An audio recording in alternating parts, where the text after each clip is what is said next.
Hey guys! Aujourd'hui, travail de ficus. On va allumer un petit peu de lumière. Je vais un petit 360. Puis c'est ça. Donc, je vais faire un petit travail vite fait. C'est pas une grosse affaire. On va juste descendre les branches, tailler un petit peu. Il n'y a pas une pousse excessive. On va tailler pour ramifier un petit peu.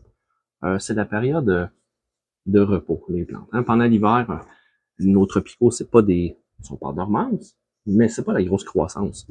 On s'en rend bien compte. On les met à l'extérieur, dehors, l'été. Même sans engrais, exemple, là, tu laisses un arbre genre dans les conditions parfaites d'été, puis l'arbre il pousse en fou. Donc, on le voit à l'intérieur, regarde, il y a de la lumière en masse, mais c'est ça pousse pas autant. Tu sais, si il serait, disons, en dessous de ma grosse lumière, il pousserait vraiment beaucoup plus. Mais des néons, je veux dire, c'est normal. Ça, c'est un arbre qui pousse en dessous de néon, donc c'est une croissance normale. Donc, je taille pas super sévère non plus. Je laisse pousser. L'hiver, j'aime beaucoup laisser pousser mes arbres. Donc, ça, c'est un arbre qui est issu, je crois, d'un marcotage parce qu'on voit la grosseur ici de la base. La base est quand même assez grosse. Il y a un beau taper quand même. Donc, on voit ici la base qui est quand même grosse, même pour un petit arbre qui s'en va graduellement rapetissant. Donc, je vais simplement faire avec vous. On va faire des petites ligatures, petit nettoyage. Il n'y a pas grand-chose à faire, en fait. Donc, nettoyer un petit peu, descendre les branches, parce que les ficus ont tendance à pousser, comme la plupart des arbres, ça remonte de la branche, puis après ça, si je mets la branche comme ça, les feuilles ici vont pousser, puis ils vont repousser dans les airs comme ça.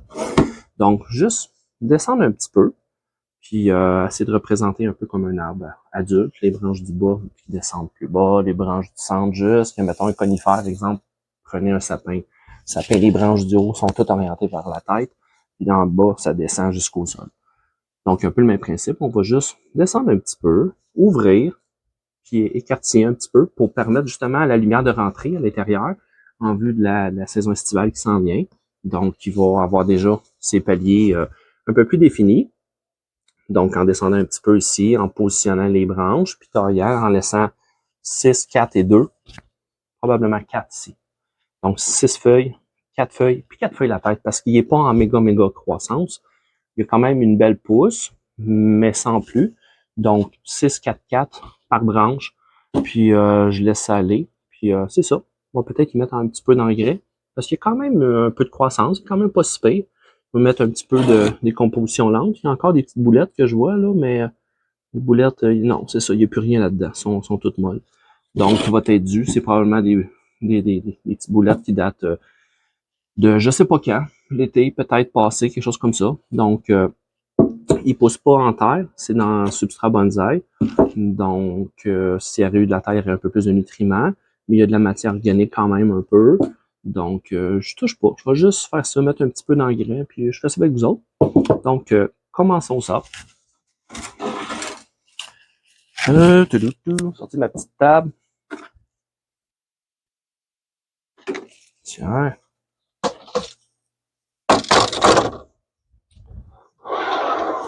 Pas un très gros projet aujourd'hui. J'en ai plusieurs autres. J'ai beaucoup de ficus, des fusions. Donc, c'est mes prochains projets après lui. Je vous présente lui aujourd'hui pour commencer.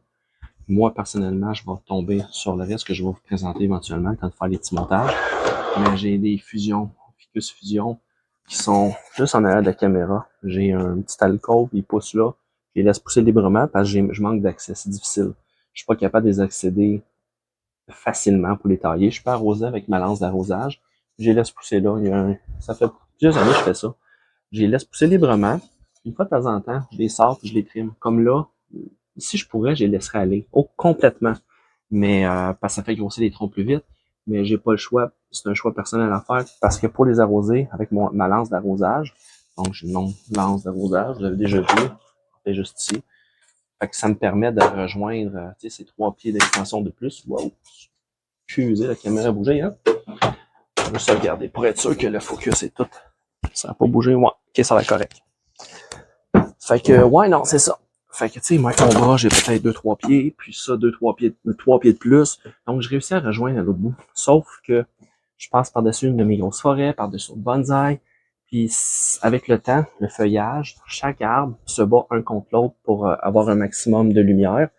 Donc, à un moment donné, ça fait comme une grosse canopée de feuilles. Puis je vois plus les pots. Donc, j'y vais, puis j'arrose. Puis ça devient de plus en plus difficile à passer au travers le feuillage pour arroser, parce que je fais ça à distance. Donc, présentement, c'est pour me faciliter la tâche, pour éviter aussi d'en oublier un, puis d'avoir une mauvaise surprise ce printemps quand je sors les arbres et de voir que j'en ai un qui est complètement séché. Ça m'est jamais arrivé, mais c'est la raison pourquoi que je veux faire ça. Quand je vois que ça devient un peu difficile, puis que je suis obligé de penser à voir, ok, j'en ai-tu oublié un? Non, je prends ça, puis on taille, puis c'est tout. Donc, je vais faire ça, c'est le reste, ça va être mes futurs projets. Donc, c'est cela. Donc, je commence ça. Sortir, on fait la ligature. D'ailleurs, merci Richard, je dois le reconnaître.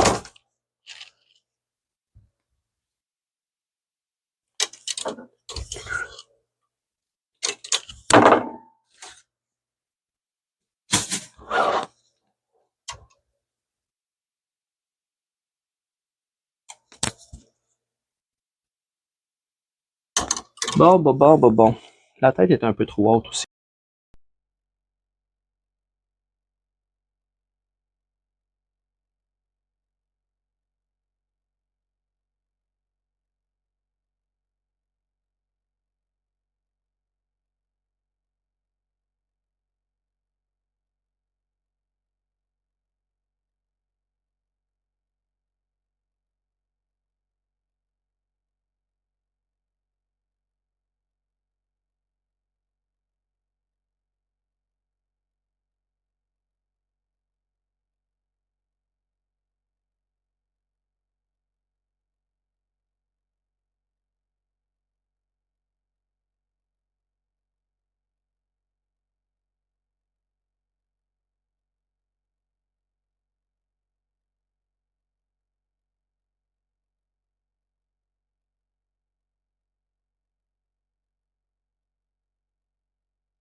Bon, les ligatures sont posées. J'ai pas ligaturé juste que le bout de toutes les petites branches. Mon but, comme je disais, c'est de positionner les branches principales. Il y en a quelques-unes qui n'ont pas été ligaturées parce qu'ils vont être coupés. Donc, on va commencer ça avec nous autres. On va plier. Donc, le but, c'est juste de descendre un petit peu, puis d'ouvrir, comme je disais, pour permettre à la lumière de rentrer. Point de vue ici, je veux pas que la branche vienne cacher la base. Donc, on va envoyer un petit peu plus les branches vers l'extérieur. Donner un petit peu de mouvement en même temps. C'est là, je vais y rajouter une petite ligature.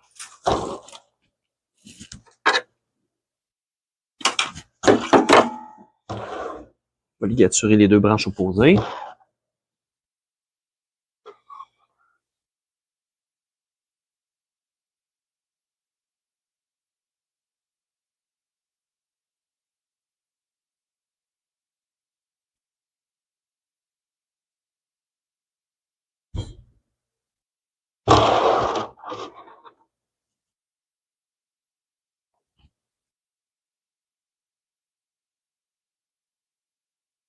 Juste pour y permettre de la descendre, la mettre au niveau que je veux.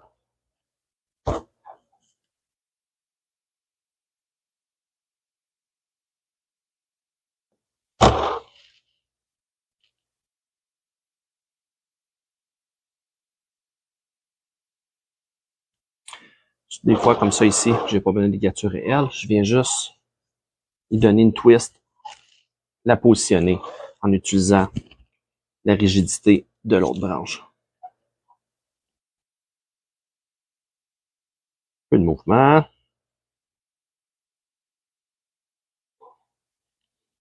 Je les plie de manière à les ramener plus près du tronc aussi. On va tricher un petit peu.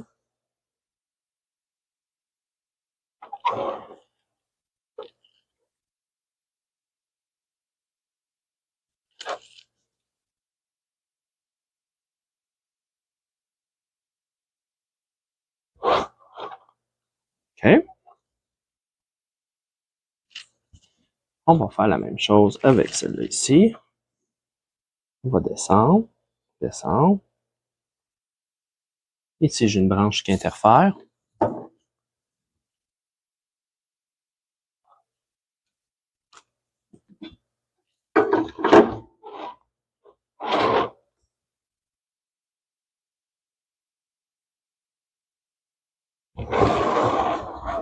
Descendre celle en arrière aussi.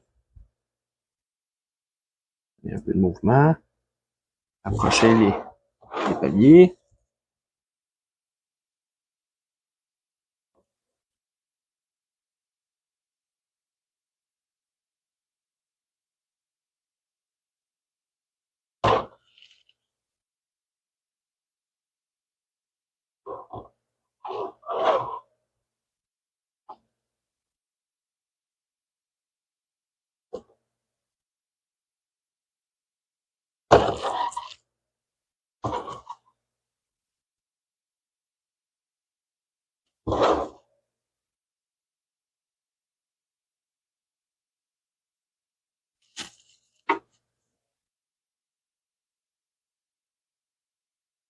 Surplus de fil à ligature.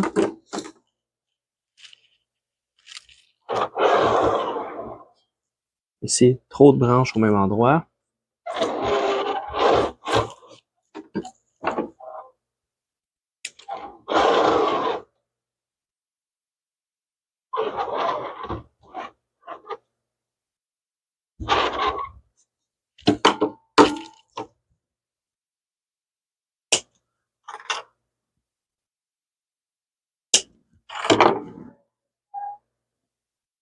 Je positionne.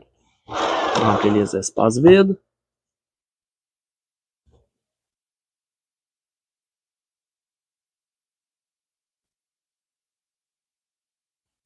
On passe au prochain palier.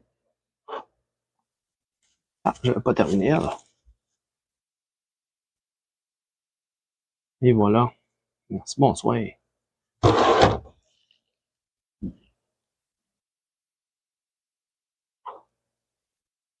Servir un petit peu de celle-là, du fil qui est en surplus ici, pour le redescendre un peu. Et reformer une nouvelle tête. Parce que celle-là n'est pas à mon goût.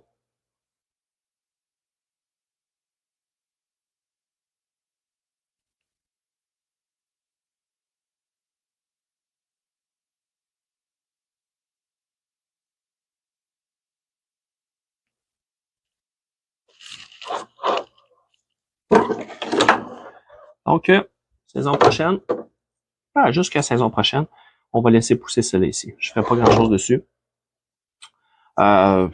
Pourquoi garder, retravailler, pourquoi ne pas garder un peu plus haut? Parce que l'embranchement ici, on voit les espaces entre. Ici, on a la hauteur ici, la hauteur là, qui est quand même un bon ratio. Même chose ici. Et après ça, ici, l'espacement devrait être plus petit que le dernier. Donc, ici, mon espacement entre la tête actuelle est plus grande que l'espacement que j'ai entre les derniers paliers. Ce qui fait qu'à l'œil, ça fait un petit peu bizarre. Donc, c'est pas très difficile, puis ça pousse tellement vite que je suis pas vraiment inquiet. On coupe.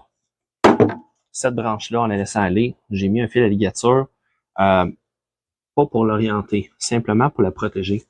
Quand même assez lâche le fil. Il sert à, même je vais redresser la broche des airs au cas où pour le printemps prochain, protéger la tête. Donc, pour pas la briser, éventuellement, il va y avoir des bourgeons qui vont ressortir parce que c'est la tête, c'est là qu'il y a le plus d'énergie. Je vois déjà des bourgeons dormants. Vous les voyez pas à la caméra, mais on voit des petits bourgeons dormants ici. En fait, les bourgeons dormants, c'est les ficus, on les voit à l'endroit où il y avait une feuille. Où il y avait une feuille, ça laisse toujours un petit point. Je sais pas comment expliquer ça, un petit point, un petit rond. Puis à la base, il y a un petit, il y a souvent des bourgeons dormants. D'ailleurs, j'en ai un beau ici. Je devrais vous faire un zoom là-dessus. Ouais. Okay. Je vais vous faire le zoom tout de suite. On va prendre la caméra. Vous allez voir ça.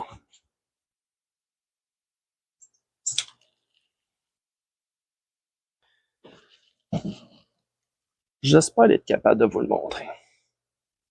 Focus. Ok, je pense qu'on va l'avoir.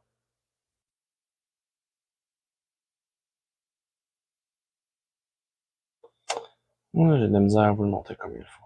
Ok, je pense que vous le voyez. Vous voyez le niveau ici, là. Ça, je crée mes pinces. Aïe, aïe, aïe, c'est difficile. La caméra, elle fait pas le focus à bonne place. Ok. Ça marche pas. Je m'excuse. J'essaie de vous montrer ça du mieux que je peux, mais je suis limité. Bref, juste au bout de mon doigt. Vous allez voir la partie à droite, où ce qui est beige, c'est la position d'une ancienne feuille, la base où la feuille était attachée. Juste à gauche du petit point beige, tu as un point vert. On le voit. Si je zoome vraiment plus, non.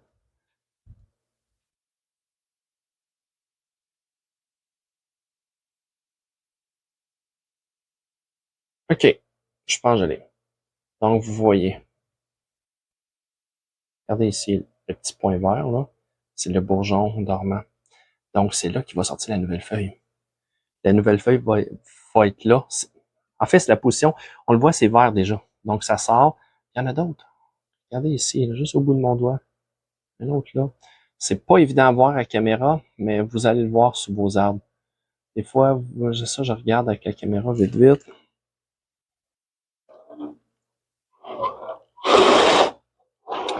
Regardez la tête. Ici, comme je vous parlais tantôt, on le voit pas bien. Mais juste ici, au bout de mon doigt, il y a un petit picot vert. Donc, ce petit picot vert-là, c'est la base de la future feuille. Donc, je vais placer ma caméra en place. Désolé si je vous donne mal de cœur. C'est pour la compréhension. Donc, c'est ça.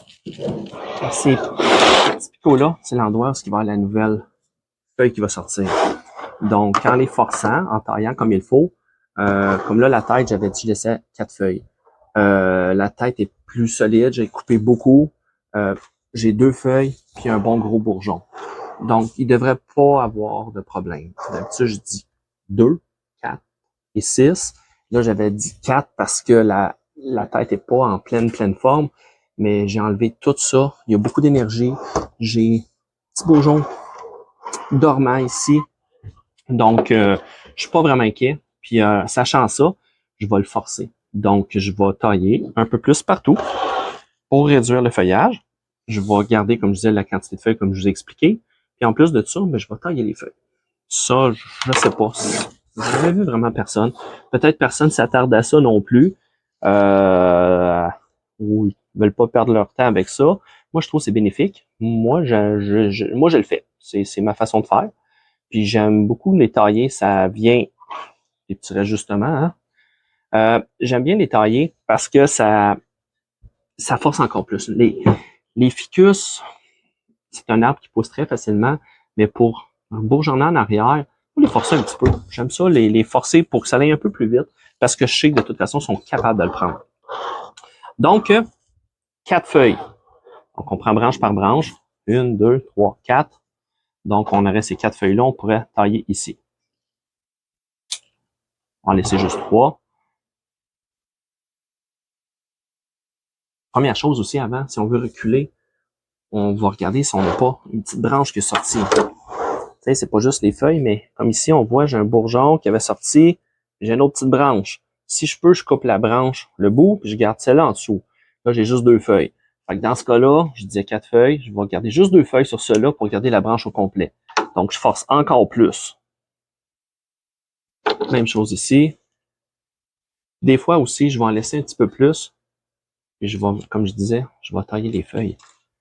Comme dans ce cas-là, même si j'aurais 5 feuilles, si j'ai réduit vraiment beaucoup,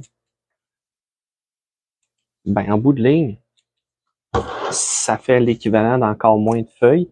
Juste assez faire de la photosynthèse pour permettre à la branche de survivre. Puis en même temps, ça fait forcer le reste, puis je touche jamais aux bourgeons. À moins que je veux juste faire une job de bourgeon, juste pincer juste les bourgeons, puis je touche pas aux feuilles. Et dans ce cas-là, je laisse tous les bourgeons.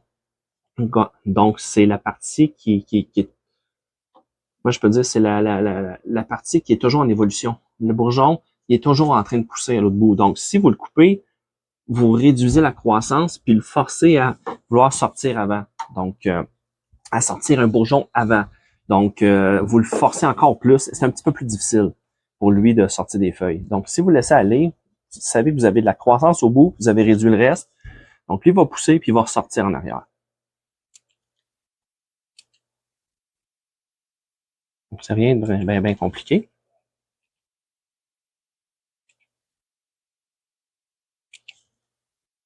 En général, je fais ça, mais surtout pour les grosses feuilles.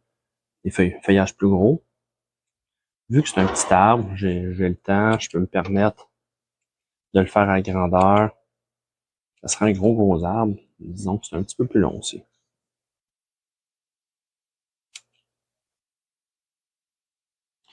Le plus-value, des fois, il n'en vaut pas la chandelle. Si des bourgeons dormants à la base de la feuille, je vais me permettre de tailler cette branche-là un petit peu plus.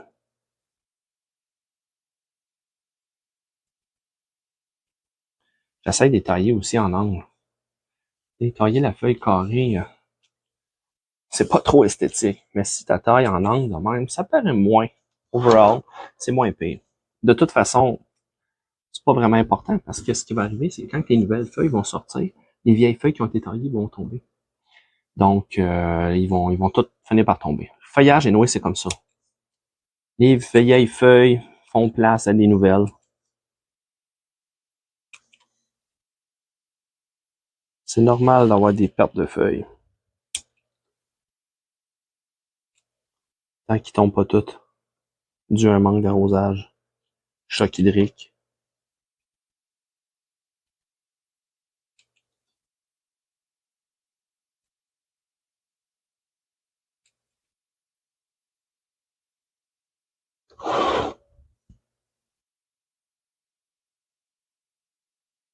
C'est comme n'importe quoi aussi, là. Ça, c'est le minimum à garder.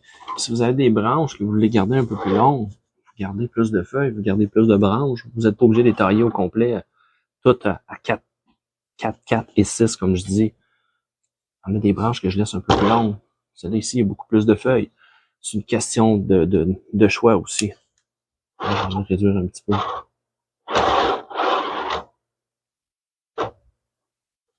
Ouais, je vais en réduire encore plus.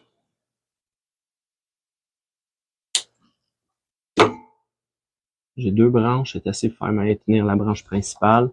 Le reste, ça va tout se ramifie.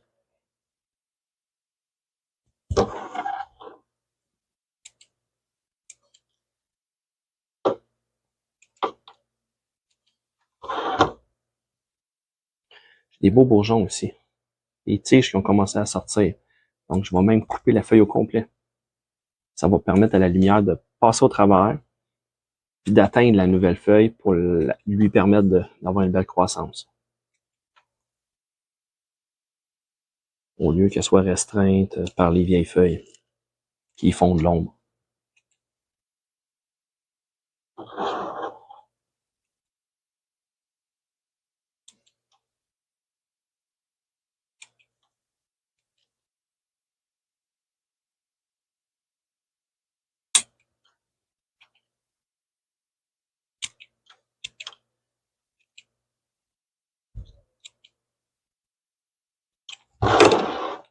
Tiens, voilà. C'est pas parfait. C'est un tout petit arbre en évolution. Mais c'est ce que ça donne. Donc, comme je disais, on va laisser pousser la tête, laisser sortir les futurs bourgeons, puis on va rebâtir une petite tête ici à partir de ça. Puis ceux-là aussi, parce que les paliers sont un petit peu trop longs, un petit peu trop loin. J'aimerais rapprocher un petit peu. Donc, on laisse aller. On va laisser sortir ça. Ici, à l'intérieur, comme j'expliquais tantôt, la lumière n'est pas la même intensité qu'à l'extérieur. Donc, ça va repartir à pousser quand même pas pire, mais pas autant qu'à l'extérieur. Donc, je crois avoir un début de croissance quand même pas pire à l'intérieur, mais on va voir la différence vraiment je vais le mettre à l'extérieur. Puis, durant mes probablement 2 trims pendant l'été, il va devenir super compact, super intéressant. Donc, sinon, l'été prochain, je le laisse juste pousser un peu pour qu'il se densifie. Je m'astine pas vraiment. Je fais pas. Moi, je respecte les arbres, je les laisse pousser. Puis s'ils poussent plus, ça me dérange pas. Puis c'est un travail, c'est jamais terminé les bonsaïs. Oui. Moi, l'arbre, quand il est terminé, je trouve ça plate un peu. Donc, j'aime ça, l'évolution. Puis quand ça bouge pas assez, ben je vais recréer quelque chose de nouveau. Je vais marcoter ici, je vais repartir un arbre avec juste cette partie-là. C'est comme ça. Donc, ça fait partie du chemin du bonsaï. Donc, je vais vous faire un petit 360 de ça. Puis si vous aimez ça, thumbs up. Puis c'est ça. Puis à la fin, checkez les vidéos, ça s'en vient. On va avoir des beaux gros ficus, ça c'est un tout petit. Mais les beaux gros ficus qui s'en viennent bien, les fusions là sont quand même pas pires de ce que j'avais vu à l'automne passé. J'ai vraiment hâte de les sortir pour pouvoir voir la base, qu'est-ce qu'ils ont l'air, parce que moi-même, je les vois pas. J'ai plusieurs paliers, justement, puis j'arrose avec ma lance, comme j'expliquais. Je me rends pas complet, je vois pas à quel point ils ont poussé, mais je sais que ça a poussé parce que c'est plein de feuillage, de canopée, c'est plein, puis je vois même pas les pots. Donc, des beaux projets à venir. Puis c'est pas mal ça. Fait que je vous en souhaite une bonne. Puis bonne fin de journée. Si vous avez des questions, contactez-moi. Salut.